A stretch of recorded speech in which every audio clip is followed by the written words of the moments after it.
প্রিয় বন্ধুরা, আশা করি সবাই অনেক অনেক ভালো আছেন। তো আজকের ভিডিওতে দেখাবো যে কিভাবে আপনার ফোনে যদি নোটিফিকেশন আসে, আপনার ফোনে তো অবশ্যই আপনার ফোনে সারাদিন নোটিফিকেশন আসে। তো এই নোটিফিকেশন যে দেখবে সত্যি অবাক হয়ে যাবে। এর জন্য একটা অ্যাপ্লিকেশনের প্রয়োজন পড়বে। অ্যাপটির লিঙ্কটা ভিডিও ডেসক্রিপশনে দেওয়া থাকবে। যারা টিকটক থেকে দেখতেছেন তারা ফার্স্ট কমেন্টে এই অ্যাপসের লিঙ্কটা পেয়ে যাবেন। তো অ্যাপটি ওপেন করার পরে এরকম ইন্টারফেস শো হবে। তো আপনারা একটু ওয়েট করবেন এখানে। এরপর আপনারা এখানে কিছু সেটিং দেখতে পাবেন। উপরের দিকে দুইটা সেটিং দেখতে পাচ্ছেন। আমার ফোনে একটা অ্যানিমেশন শো হতেছে ফোনের চারপাশে।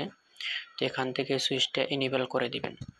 এনেবল করার পরে সেট ওয়ালপেপার এটার উপর ক্লিক করে এটা home screen and lock screen এটা সেট করে নেবেন।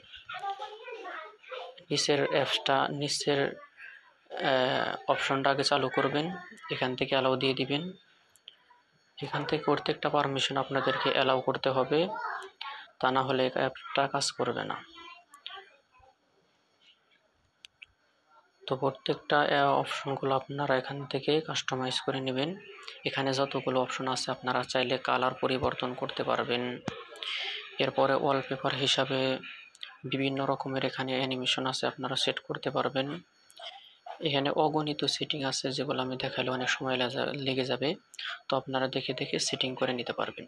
তো আশা করি সবাই ভিডিওটা বুঝতে পারছেন। তো বুঝতে যদি অসুবিধা অবশ্যই কমেন্ট করে জানাবেন। তো সবাই ভালো থাকবেন, সুস্থ থাকবেন। দেখা হবে নতুন